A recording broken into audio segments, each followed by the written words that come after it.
Alrighty, welcome back for another episode of Two Playing Sports. Today, Oklahoma lands another one. This time, it's 2024 three-star offensive lineman Eugene Brooks out of California. As Brandon says, this does not suck. July has been quite a month for Oklahoma. They have been on a tear, and this is definitely something that we've been hoping for that the month of July would shape up to be. And it's lived up to the expectations, and obviously there's still some big fish out there that hopefully will be done in August. But again, Eugene Brooks, it's becoming a little bit more. The offensive line recruiting is becoming a little more clear now. You've got Isaiah Autry, Eugene Brooks. It seems like a guy that's at 6'4", according to his huddle page. What was it, 6'4", 355, you guys? I mean, there's stats on him. He's anywhere from 6'3", 325 all the way up to 6'5", 365. But according to him, he's 6'4", 355. I couldn't imagine being a junior in high school going in your senior year being north of 350 pounds. That is hard to even wrap my mind around. Jose, what do you think about Eugene Brooks? And be sure to like, subscribe, turn the notification bell on, follow us on Twitter, Instagram, Facebook, Apple, Spotify, and TikTok. And catch us on our live stream tonight, 8 p.m. Central.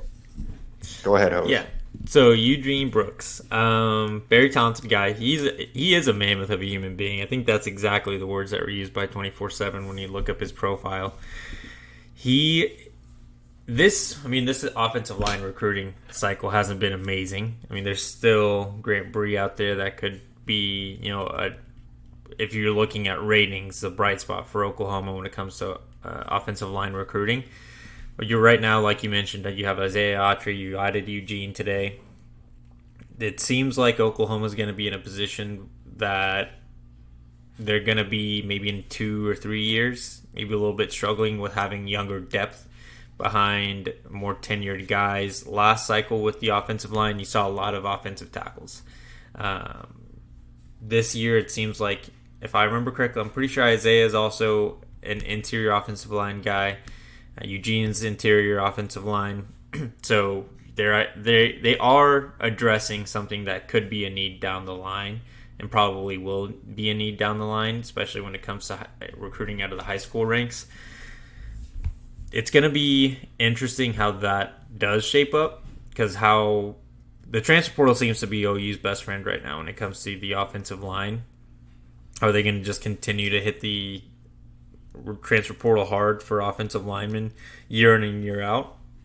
Or is it something that they'll, potentially start investing more in NIL in to get these higher rated guys throughout, so they can get groups of 5, 6 offensive line groups like they potentially are with the defensive line in this cycle? He's a large human, as you guys said. That's the biggest takeaway. I mean, he's another guy that I think, going to the SEC, he's an SEC ready body from day one. The dude is 6'4", 355. We'll go off his own personal huddle video. We'll use that as his listing. But as big as these D linemen are in the SEC and as strong as they are, there's not many who are at 350 or even close to that. So he's going to have a size advantage on almost anybody he goes up against. I think with being that big, though, he's susceptible sometimes to being beat by some very athletic people, just because he can't maybe move as quickly as some people who are on the edge or even in the interior. So I don't know if he needs to, maybe even lose a little bit by the time he gets to college, or he'll work with Shermani. They'll get it all figured out. He'll be college ready, but great big body. He's going to be coached by the best offensive line coach in the country. It's a big get for Oklahoma, big day for Oklahoma. I'm excited. In 6 days we got potentially another one in Mikel Patterson McDonald, and then July 32nd, you got the Williams Nwaneri commitment, maybe, if he decides to do it that day. So, let's just keep it rolling. July will never end. It's just a great month. July 32nd, baby. Yeah. And Oklahoma went head-to-head here. It seemed like it was Oklahoma and Texas were the two main players in his recruitment. Oklahoma went head-to-head, beat him out. And, at the end of the day, Eugene Brooks was kind of a late offer and someone they identified a little bit later in the cycle than, say, a few other guys. Obviously, losing out on Casey Poe was a big maybe a contributing factor in offering Eugene Brooks and things like that. And yeah, there's been a few misses along the offensive line, but still, I think part of the reason why they're not taking 5 or 6 offensive linemen this year is just because there is some talent. There is a lot of talented depth. And last year you think about, what was it, Caden Green was there, and a couple of other guys. So they got some solid players in Heath Ozida. And it's kind of very similar. Caden Green is a high-end guy as far as the ratings go. Grant Bree would be the same guy, say Oklahoma could close that out. Then you kind of look between that 23 and 24 class. There are some parallels as far as how Oklahoma is recruiting through there. And I'm trying to remember Ozida, and then there's Tyler, was it Howland? Howland was another guy that they ended up getting. Howland. Logan Howland, sorry. So it's kind of similar in the way that they're recruiting. But the fact that Oklahoma was able to beat out Texas and land him, I think is huge, because I don't really know where they would have gone if they hadn't won. And I know that another guy that they offered was the kid out of Edmond in Oklahoma, Josh Osida. I can't remember how to say his exact name, but that was a late offer. So I think you could see up to 4 offensive linemen in this class. Hopefully Oklahoma closes out Grant Bree.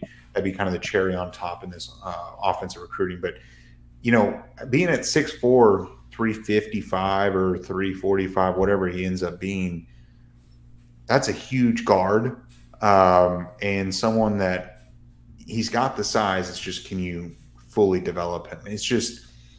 I just wonder if he'll actually play it that way. I feel like he's going to have to lose some. Brandon, you mentioned that, at that size, even in high school, you might get beat a little bit more, and you just – not all weight is good weight. Big, yeah. It's just hard to keep up with the guy who might be 265 or 270. You're going to overpower those kids, but if they can hit you with a quick spin move or a quick outside or inside move and just be a little quicker than you, I can see that becoming just a slight issue. But, this is not to say that Eugene Brooks is not an athletic kid. He obviously is to be playing at this level. But I just think when you're playing against, elite level talent that you're going to see in the SEC, you're going to have to be on your A game in all facets. And I think athletically that's something that, and again, it's really no fault of his. He's just a very large kid, and it is what it is. But I think he can work on it for sure.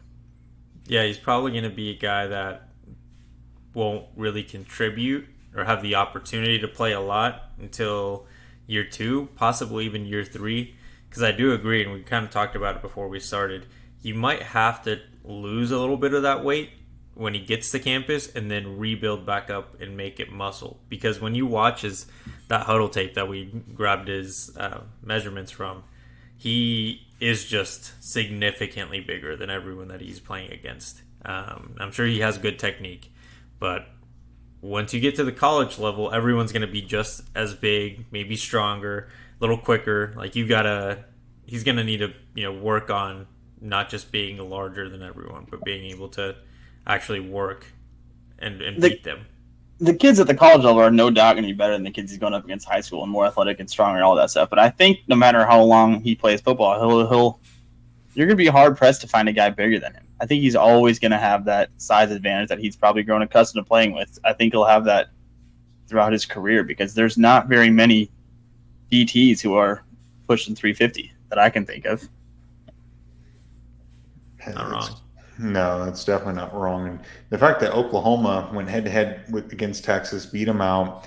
Texas has been losing out on a couple of recruits, between this, Eugene Brooks, and they also lost at Clemson to Corian Gibson out of Lancaster, Texas. Jaden Jackson, and Taylor Tatum. I know Texas wasn't like kind of a final hat at the table, but I think it's partly because Texas kind of messed up in the beginning. They never really kind of got, really pressed them that hard and ended up burning them there. So Oklahoma's beating them out there. USC's caught in a few L's too. I don't know if you guys saw the Notre Dame linebacker. I forget if he's from St. John Bosco. I can't remember what high school he's from, but picked that Fighting Irish over to them. Taylor Tatum obviously went to Oklahoma. And I know Eugene Brooks. Our last 3 recruiting battle wins, Jaden Jackson, Taylor Tatum, and now Eugene Brooks. That's 2 over Texas and 1 over Southern Cal. So those are fun battles to win. Those are ones that that doesn't suck either. Yeah, I mean Oklahoma's heating up right now, and as Brandon said, July 32nd is right around the corner. Could a Williams Winery join the boat? I mean, that would cap off a great July. It'd be the first time ever July 32nd would happen, and be the last time too. So, There's Oklahoma's no obviously. commitment date set for July 33rd, right? I don't think so, but I think that there could be a couple more July 37th potentially somewhere around that time, but we'll Sounds see. good. Let's So. keep it rolling. Yeah, but no, it's Oklahoma's recruiting at a high level. Top 15 class at this point now, um, and that's still 5 stars are still out there. Some high end 4 stars are still out there for Oklahoma to get. Even if they don't get them all, this is easy top 10. And just a month ago, we were, people were freaking out. I played around with the recruiting calculator, and if everything goes in Oklahoma's favor, except for Terry Bussey, just because that one still seems like it's up in the air, and A&M seems to be favored at the moment right now. But everyone else other than him, the ceiling, if everything stayed where it is now, would be Oklahoma at number 3. So Is just that to give you an beard idea. cutting territory? I can't remember exactly where we No, because we left off haven't on. figured that out. We'll talk about that during the live stream, but So tonight we can establish that. we can We're gonna establish. we're who's gonna losing push here. for a top 3 class equals no more beard. We'll talk about it. You got to And tune then on in. July, figure it like, out. 864 or whatever that day will be. It'll be late July. You'll have to cut your beard. Super late July. Late July. Yeah. So anyway, obviously a good pickup, a great win for Oklahoma. A guy that very well could contribute later in his career. Maybe a couple of years with Schmitty and some with Coach B, could be playing at a high level in the SEC. But a large human. The reason why we are called Two Planes, he is that. He's the epitome of our show. I didn't even think of that. That's good analysis from analyst Jacob Brumbaugh. Analyst Jacob Brumbaugh. Yeah. So anyway, that's all I've got. Unless Brandon, you have an individual challenge. Eugene Brooks thoughts, and also push for it in the comments too, boys. Push for it in the live stream tonight. Top 3 recruiting class equals no more beard for Jose. If we get, if this petition gets big enough, if enough comments, circle in, or if we get enough support on this movement, maybe it'll happen. So let's push for it. Top 3 class equals no more beard, Jose. There it is. There it is. All right. Well, you made it this far. Be sure to like, subscribe, turn the notification bell on, follow us on Twitter, Instagram, Facebook, Apple, Spotify, and TikTok. Everything's linked in the description below. And remember, tonight, 8 p.m. Central, we are going live, our weekly live stream. Be sure to turn the notification bell on so you know when we go live. But hop in, talk to us about Eugene Brooks, everything Oklahoma recruiting, and talk about Jose with no beard. How does that sound? See you guys Not tonight. fun. Sounds pretty sweet.